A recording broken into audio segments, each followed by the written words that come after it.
El propósito de Dios para el hombre es hacerlo a su imagen y semejanza, lo que cantábamos al final. Él quiere que nosotros manifestemos su gloria. Eso es lo mismo que estar diciendo que seamos hechos a su imagen y semejanza. Hasta el momento, el único hombre que ha alcanzado eso es nuestro Señor Jesucristo. La palabra nos muestra que Él fue hecho menor que los ángeles. También nos dice que Él no tuvo en cuenta ser como Dios, sino que se despojó a sí mismo de esa gloria y se hizo semejante a los hombres. Eso significa hecho menor que los ángeles. Pero la palabra también nos dice que Él fue coronado de gloria. O sea, vemos los dos extremos. Él vino al mundo hecho menor que los ángeles, hecho semejante a los hombres. Pero Él siguió un camino y ese camino lo llevó a ser coronado de gloria. La vez pasada vimos la primera parte en cuanto a la vida de Jesús. Primero necesitó ser engendrado. Entonces hablamos del engendramiento de María y el engendramiento de Jesús. El engendramiento de Jesús es diferente a nuestro engendramiento. Jesús fue engendrado con los genes del Padre. Nosotros somos engendrados con los genes del Hijo.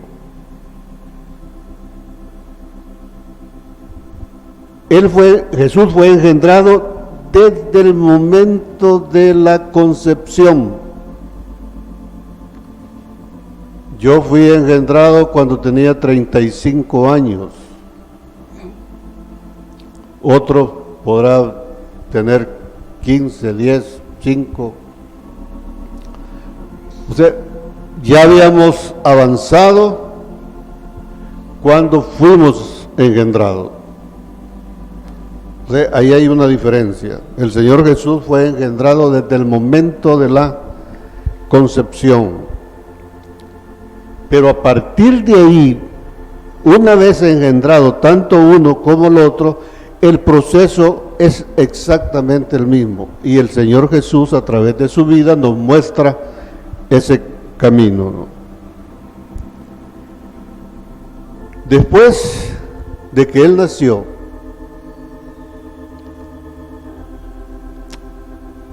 estaba investigando un poco y entre el pueblo judío, más o menos a los 2 años, comienzan a enseñarles la palabra de Dios. Y cuando digo la palabra es el Antiguo Testamento. Y ahí comienza el proceso. Entonces Jesús hizo exactamente lo mismo. Está profetizado, ¿no? Ustedes conocen esa escritura en Isaías 7:14.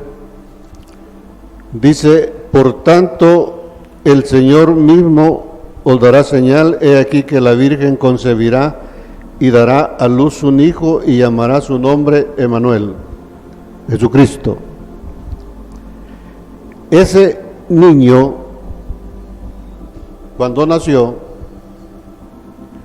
comió mantequilla y miel. Mantequilla, palabra, miel, revelación, hasta que, dice ahí, hasta que supo desechar lo malo y escoger lo bueno. O sea, un periodo de aprendizaje a través de estar comiendo leche y miel. La leche es la palabra y la miel es la revelación. Entonces, hermanos, es lo mismo. En Lucas 2, 52, ese versículo nos narra el cumplimiento de lo que dijo Isaías. Y Jesús crecía en sabiduría. Eso significa que Él no nació siendo sabio. Él creció en sabiduría, y la sabiduría, cuando uno crece en sabiduría, va a crecer automáticamente en gracia, y creció en estatura.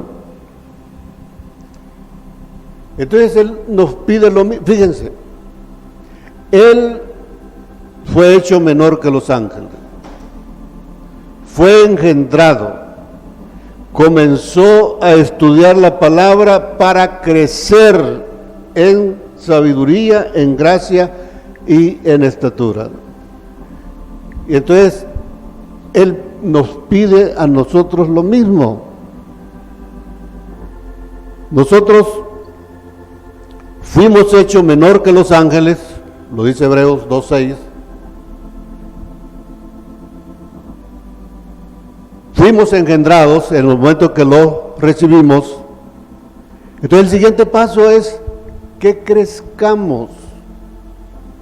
Y hemos estado revisando esa cita de primera de Pedro 2, 1 y 2. Desead como niños recién nacidos la leche espiritual no adulterada. El mismo camino. Para que por ella crezcáis. Hermanos, atendamos eso, oigamos la voz del Espíritu.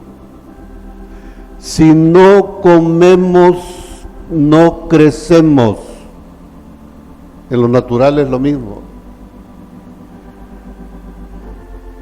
Y no comemos solo cuando estamos oyendo. Cuando oímos, ese mensaje nos debe servir para ir a comer, para ir a escudriñar en nuestra casa, a solas con Él.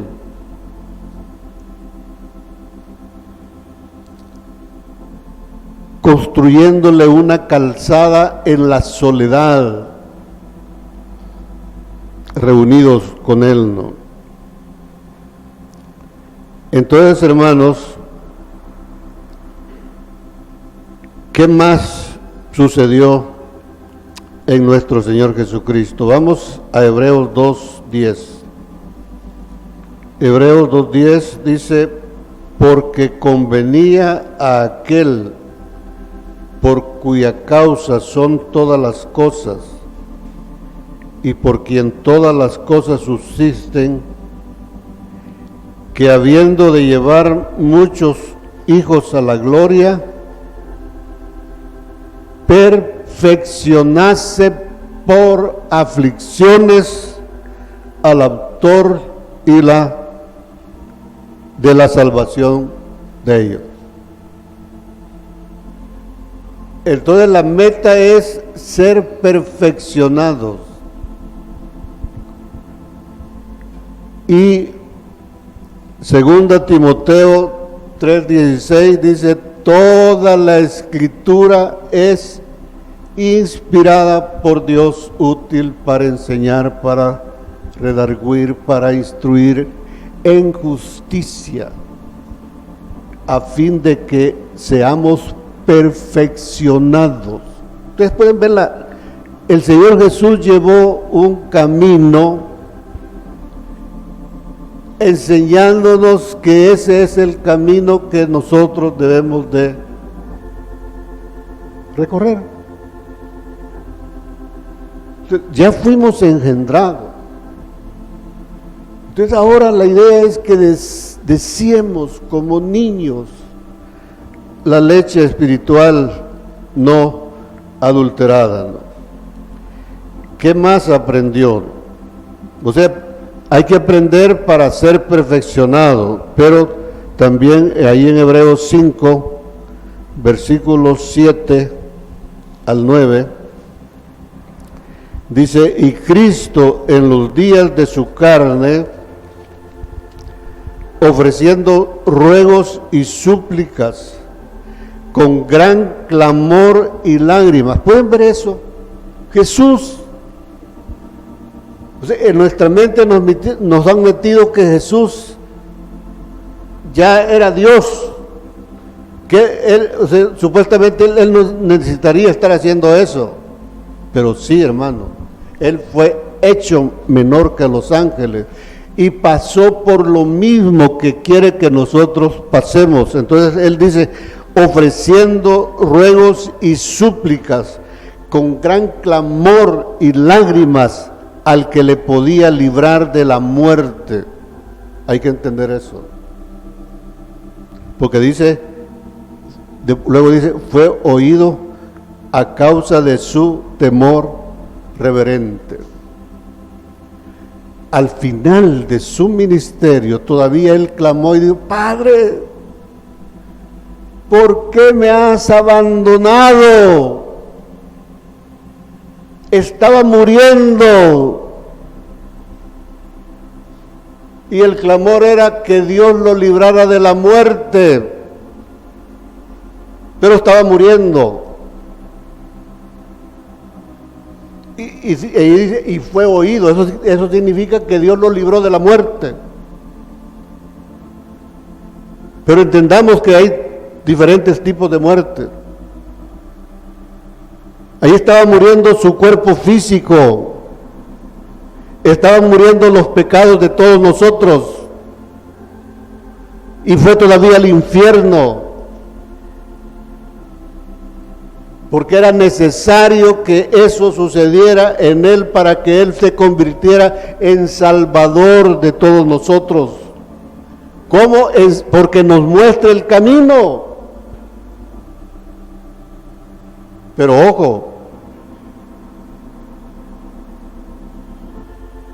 hoy es necesario que mucha gente que ni siquiera ha sido engendrada sea salva. Y por eso Jesucristo, o más bien por eso el Padre planificó 2 venidas. Porque Él debe venir otra vez y manifestarse en un cuerpo para salvar a todos esos que ni siquiera han sido engendrados. Pero va a ser necesario que por los padecimientos seamos coronados de gloria para poder salvar a ellos, para poder salvar a nuestra propia familia. ¿Por qué la gente no se fija en nosotros? ¿Por qué no dice, bueno, voy a ir a la iglesia donde va Pedro, Juan? Ponga ahí su nombre. ¿Por qué no siente el deseo de ir? Porque no hemos cambiado. Y el único camino es ese camino que nos enseña el Señor Jesús, ¿no? Ahí siempre en Hebreos 5, versículo 8, dice, y aunque era hijo, por lo que padeció, aprendió a obedecer. O sea, él no era obediente. Siendo hecho menor que los ángeles y semejante a los hombres, no era obediente. Tuvo que luchar con eso y aprender a obedecer.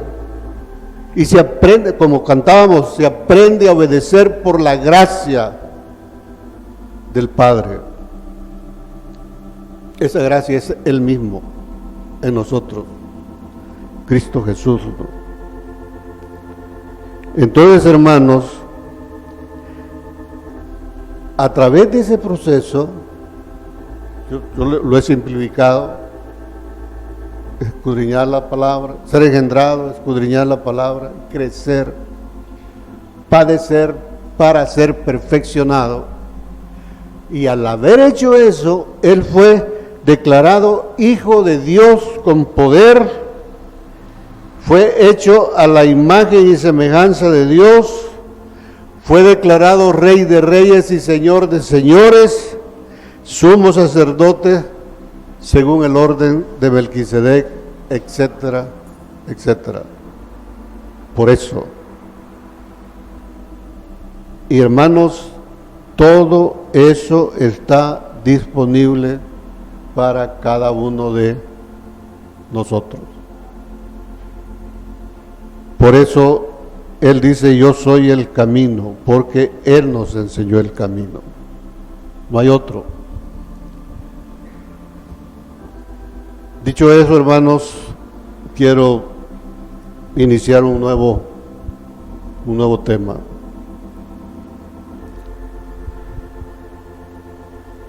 Vamos a hacer un repaso de lo que hemos visto hasta hoy. Como decíamos al principio, el propósito, la Biblia nos muestra desde la primera página de Génesis. Si quieren, vamos a Génesis 1:28. Ahí dice: y los bendijo Dios. Pero en ese momento solo era Adán. Él era uno, el hombre que Dios había formado. No habían dos. Eran dos, pero los dos eran uno, ¿no? Y los bendijo Dios y les dijo: fructificad y multiplicaos, y oigan, llenad la tierra y sojuzgadla, y señoread en los peces del mar, en las aves de los cielos y en todas las bestias que se mueven sobre la tierra. Si vamos a Hebreos 2, versículo 6, dice: pero alguien testificó en cierto lugar diciendo: ¿qué es el hombre para que te acuerdes de él, o el hijo del hombre para que le visites? Le hiciste un poco menor que los ángeles y lo coronaste, es decir, lo hizo rey. Lo coronaste de gloria y de honra y le pusiste sobre las obras de tus manos.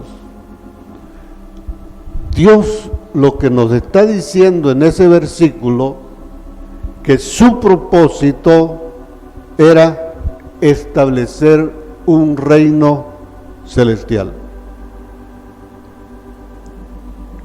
Ese reino no se pudo establecer ahí en ese momento porque Adán cayó. Pero ¿cómo termina Apocalipsis? Apocalipsis termina describiendo un reino y se le llama el reino milenial, el reino que viene. Se acaban todos los reinos terrenales y va a haber un solo reino. Como lo que Dios quería hacer desde allá, Él termina haciéndolo. Ese es su propósito. Él quiere establecer un reino celestial en la tierra. Pero un reino no existe si no hay reyes. Entonces Dios coronó a Adán y lo puso sobre la obra de sus manos.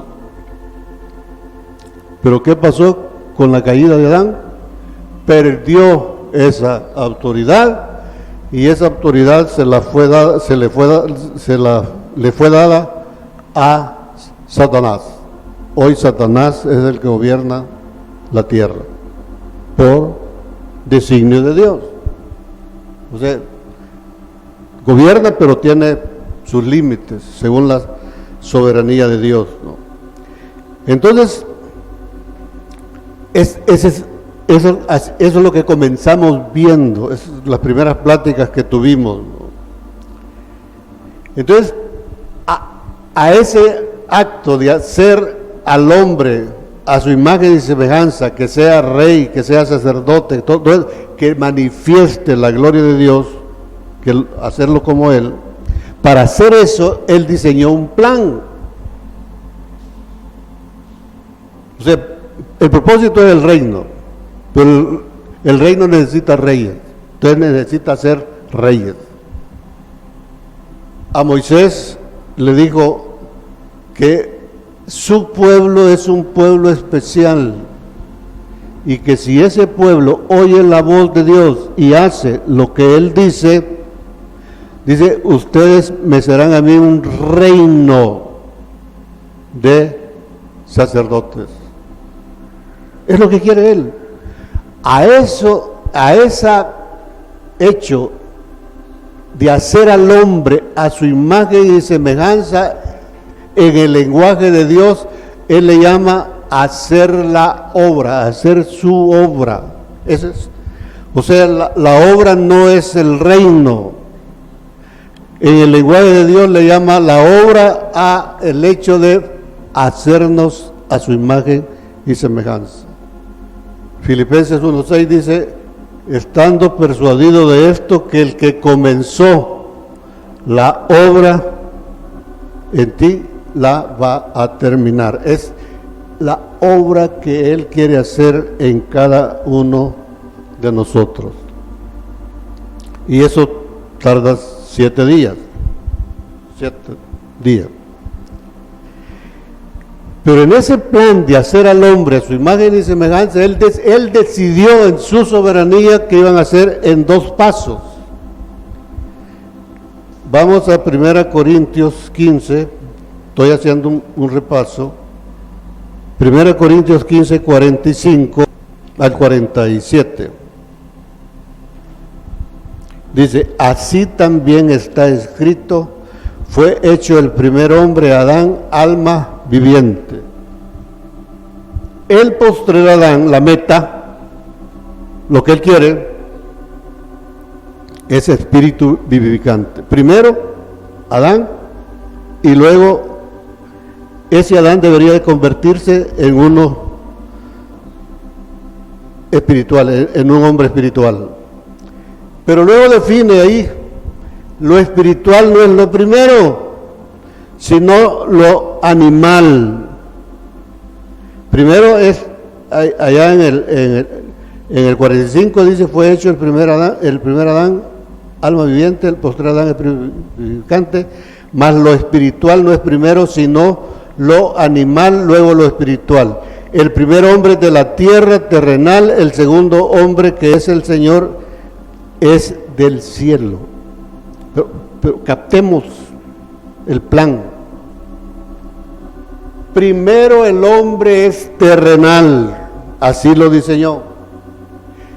El segundo hombre es celestial. El primero es animal, el segundo es celestial.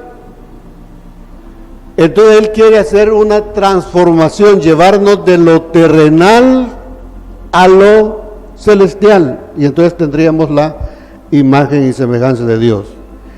Dice el 48, cual el terrenal, tales también los terrenales, y cual el celestial, tales también los celestiales. Y así como hemos traído la imagen del terrenal, traeremos también la imagen del celestial. Ahí está explicado. El problema es, acuérdense del engaño, el espíritu de engaño. Yo les decía, cuando hablábamos de eso, yo solo puse 2 ejemplos. Que por medio de una oración ya somos hijos y ya somos salvos. Pero hermanos, el espíritu de engaño nos ha mentido en todas las cosas. Y entonces, en cuanto a esto, ¿qué nos dice la enseñanza tradicional? Que cuando aceptamos a Cristo ya somos celestiales. Y entonces ya no hay necesidad de trabajar. Y aquí estamos viendo que la misma Biblia me dice que yo primero soy terrenal. Entonces tiene que haber una transformación de lo que somos en lo que Él es. Y para eso hay un diseño, un plan. Entonces el segundo paso del Señor era hacernos a su imagen y semejanza. Y como hemos dicho, esa transformación solo era posible si Adán comía del fruto del árbol de la vida. Pero ¿qué pasó? No comió, entonces se quedó terrenal. Y luego vino la caída y quedó peor, ¿no?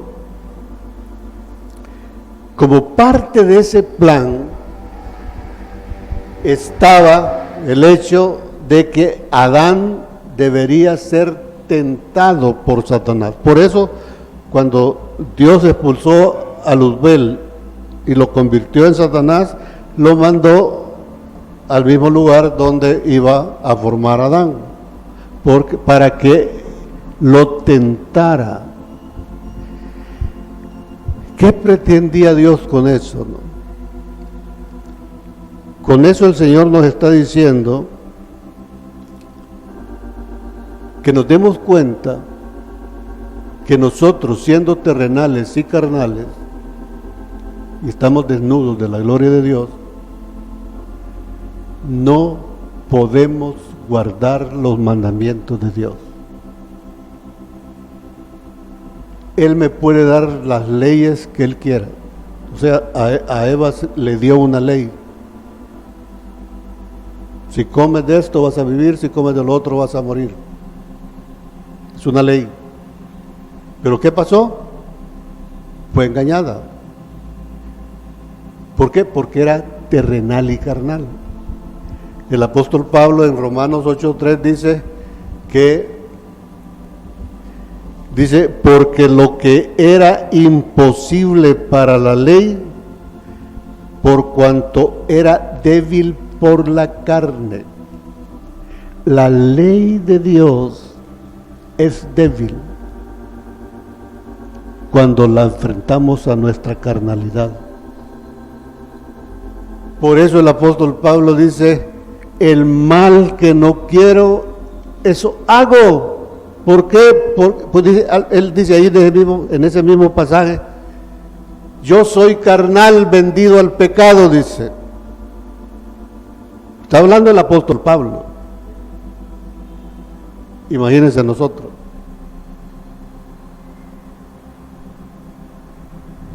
Entonces, él quería demostrarnos que el hombre terrenal, carnal, aunque tenga el mandamiento de Dios, no puede obedecer porque la carne se sobrepone sobre la ley.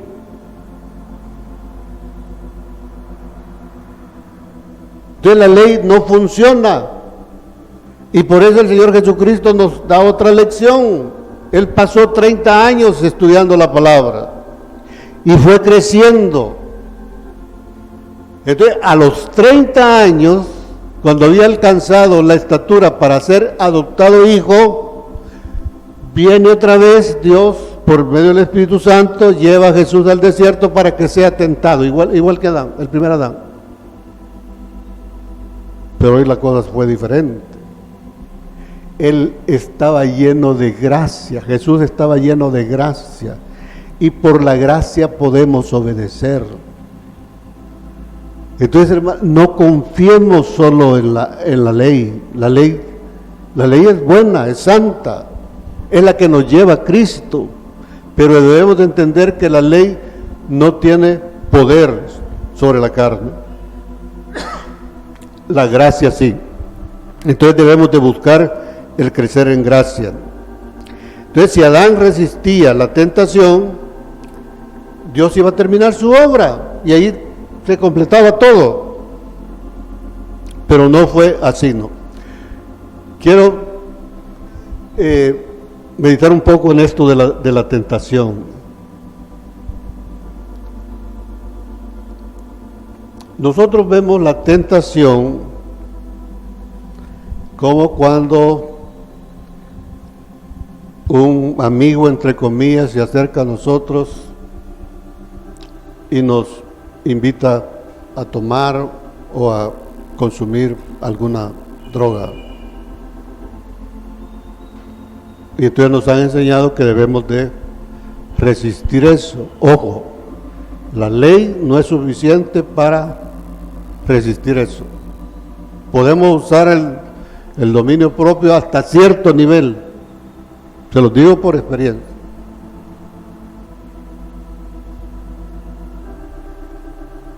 Otra, que una joven un poco libertina se acerca a un joven cristiano y le comienza a coquetear.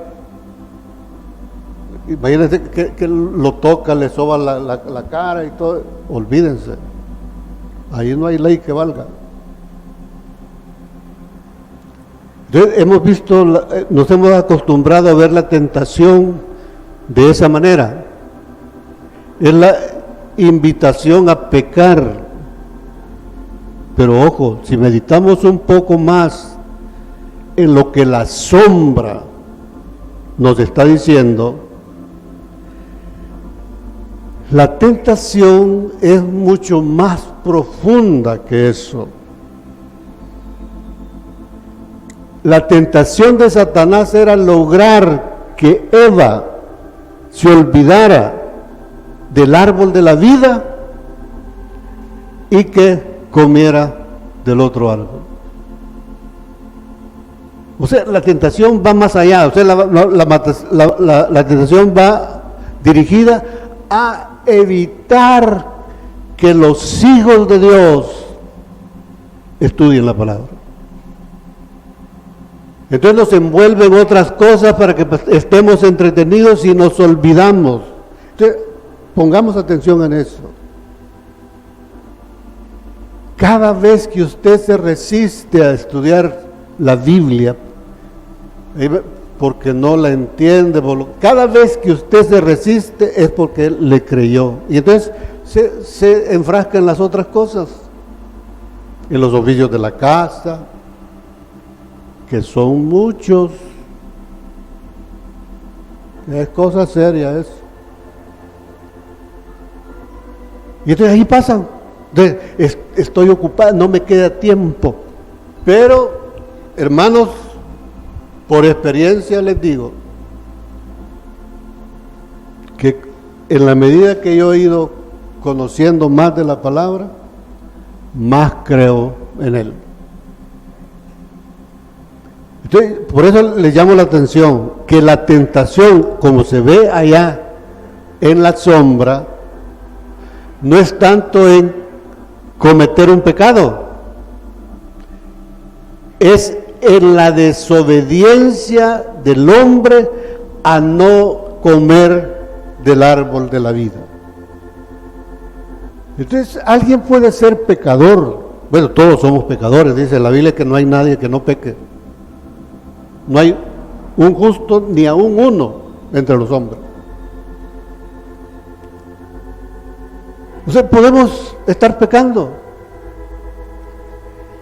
pero si estamos comiendo, el crecimiento que produce el comer la palabra va a terminar anulando el deseo de pecar. Automáticamente. Si estamos comiendo la palabra, eso se va a terminar, y de eso se trata.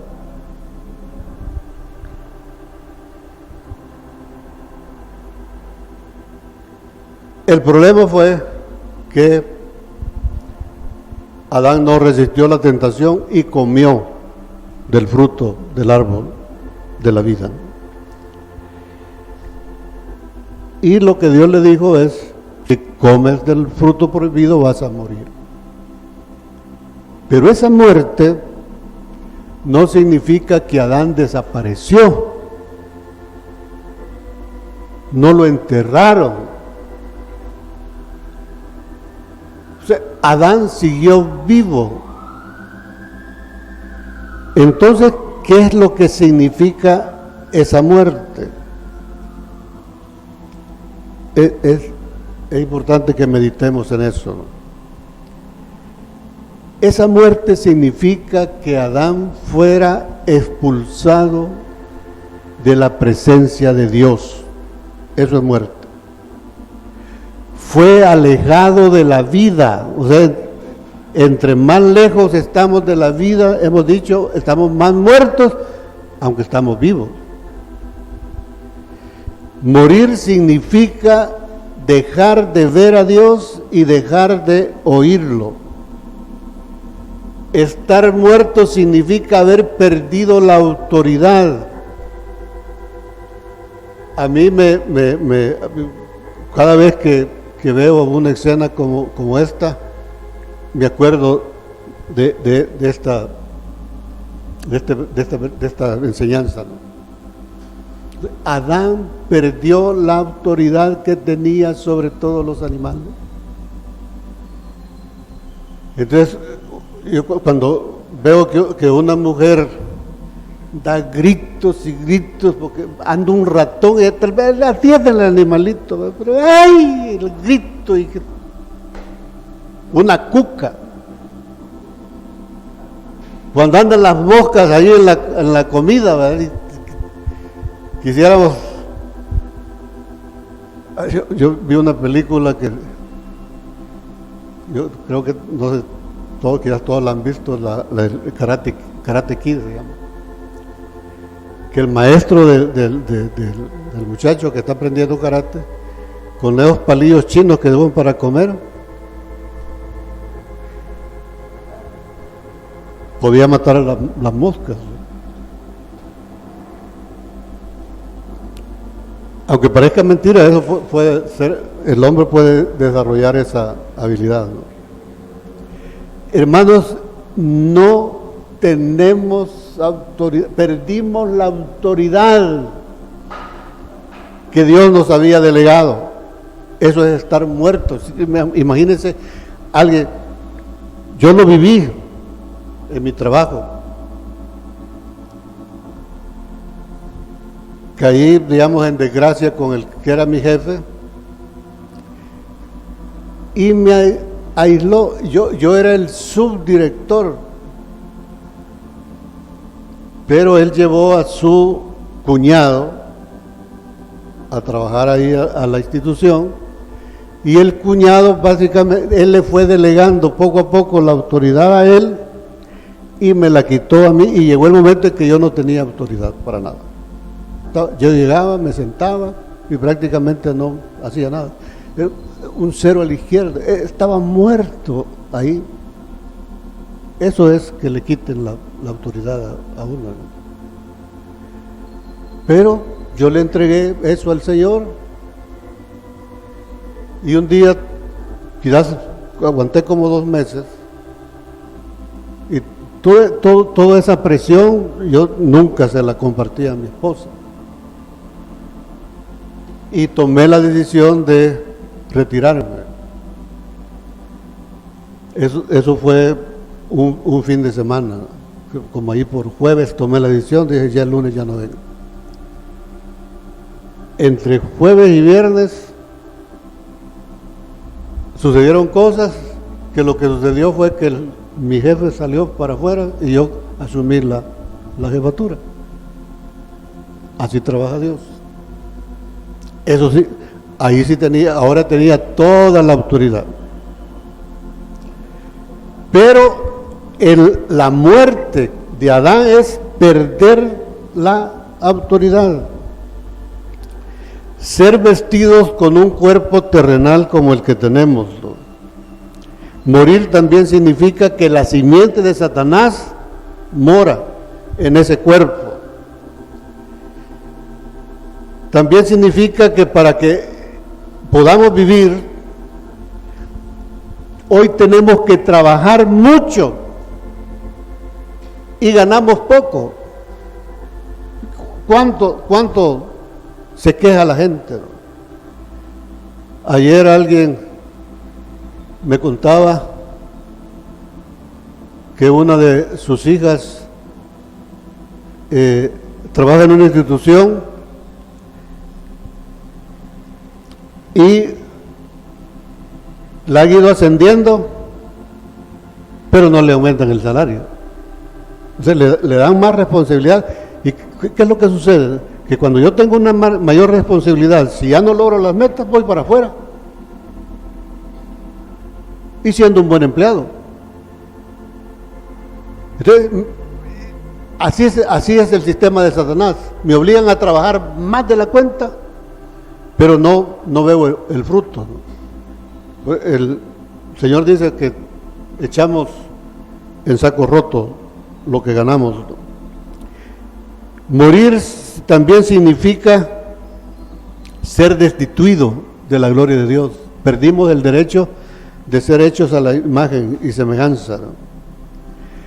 Ser arrojados a que vivamos según nuestros propios deseos. Y ahí tenemos tantas cosas. O sea, dejar al hombre que viva. Por eso la democracia es mala. Porque la democracia es dejar que el hombre viva conforme lo que él quiere. Y a veces en la democracia hay que aceptar a las minorías. Y a veces la minoría no tiene la razón. La minoría es perversa. Y hay fuerzas poderosas en el mundo que le exigen a los gobiernos que acepten esa forma de pensar. Y ustedes pueden ver cómo va creciendo ese movimiento, ¿no? ¿Por qué? Porque Dios mismo nos entregó, eso es parte de la muerte, nos entregó a pasiones vergonzosas. Cada quien quiere hacer lo que le da la gana, sin haber un patrón. Y Dios ya estableció ese patrón. Gloria a Dios, porque tenemos un parámetro de medida por el cual nos podemos guiar, ¿no? Eso es muerte. Que queramos vivir conforme a lo que nosotros nos dé la gana, ¿no? Morir también significa ser esclavos del mundo, de los rudimentos del mundo, dice Pablo. Y ser esclavos del pecado, son dos cosas diferentes. Morir significa que este cuerpo adquiera enfermedades, sufrir dolores.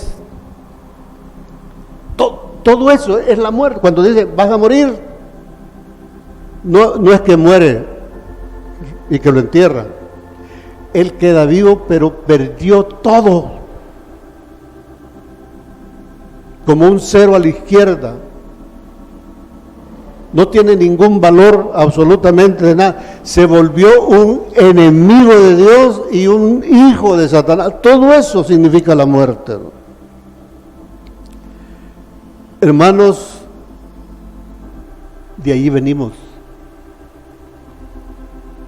Porque cada uno de nosotros salió de esa pareja. Entonces, cuando nacemos así, alejados de Dios, con un cuerpo físico, que Satanás viviendo en nuestro cuerpo, no vemos a Dios, y ¿cómo se llama? Cada quien decide la forma de vivir, ¿no? Qué religión escoger, qué libros leer, qué actividad, todo. Si uno medita en las cosas del hombre, ¿cuáles son los éxitos del hombre con tanta ley, con tanta doctrina, con tanta filosofía que ha existido a lo largo de la historia? Hoy estamos peor que el primer día, porque la justicia humana, todo lo que es humano es perverso. Cuando usted ve a una persona inconversa, está viendo a un hombre así. o una mujer, un niño, a su familia. Así, perdidos. Entonces, la pregunta es, ¿cómo se resuelve ese problema? Entonces, si me siguen, hemos estado estudiando cómo es que Dios formó al hombre, cuál era la intención de Dios y que el hombre cayó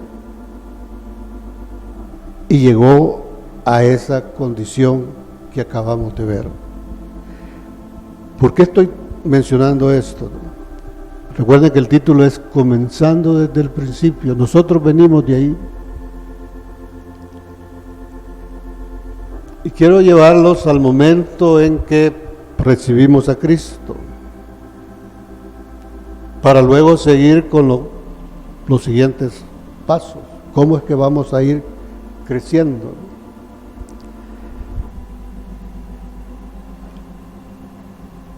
Una persona inconversa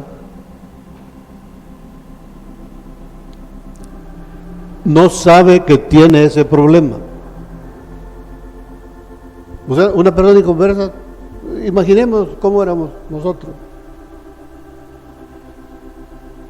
Vive su vida y cada quien cree que está viviendo lo mejor, que lo que está haciendo es lo mejor.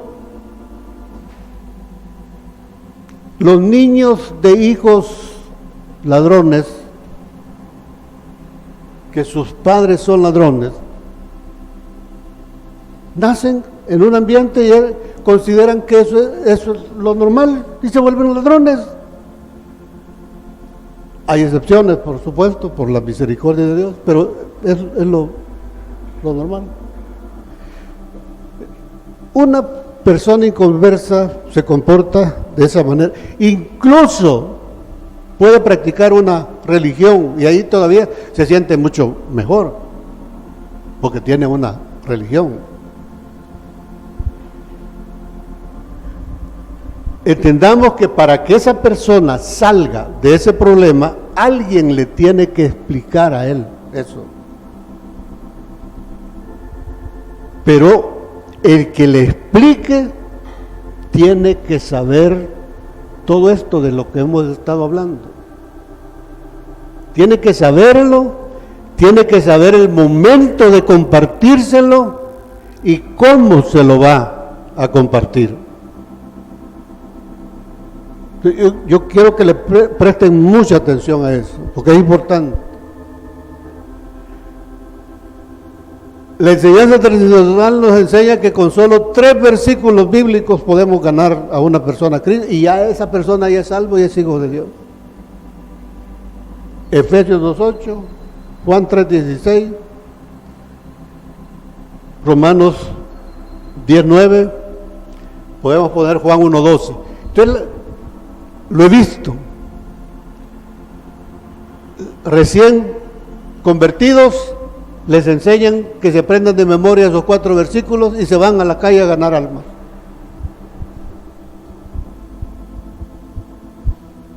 No, hermanos, veamos, esto es grave. ¿Sabe cuál es el problema de la persona que recibe a Cristo? Que cuando alguien llega, digamos, alguien de esta iglesia que tiene más entendimiento y llega, mire, hay que nacer de nuevo. Yo ya nací de nuevo. Iba camino al infierno. Algunos pastores dicen que eso es estar vacunado contra el evangelio. O sea, asumen que ya tuvo y no necesitan nada más. Entonces hay que saber cómo decírselo. Entonces se necesita tener conocimiento para eso. Hermanos, también debemos de entender que nadie, acuérdense, nosotros estábamos en Cristo, en Dios. O sea, Cristo estaba en Dios y nosotros estábamos en Cristo. Dios decidió sacarnos de Él y nos metió en Adán. Entonces lo que Él quiere es que nosotros regresemos a Él. Jesús dijo, salí del Padre y voy al Padre. Pero ojo, Cristo no llega solo. Cristo tiene un cuerpo, que es la iglesia. Entonces, a los que están en Cristo, Él va a llevarlos ahí. Entonces, la idea es que debe existir como parte de ese conocimiento que lo que Dios quiere es que volvamos al Padre. Pero nadie puede ir al Padre si no es por medio de nuestro Señor Jesucristo. Y otra vez, la mentira. Si yo ya lo recibí, entonces yo ya voy directo voy por donde el Padre. No, hermano. Por eso, antes de esto, hablábamos del el ejemplo de Jesús. Él nació, comenzó a aprender, creció, fue perfeccionado y por todo eso, por el padecimiento de la muerte, fue coronado de gloria. Dios le devolvió la gloria de la que Él se despojó. Entonces Dios quiere darnos eso a nosotros. Amén.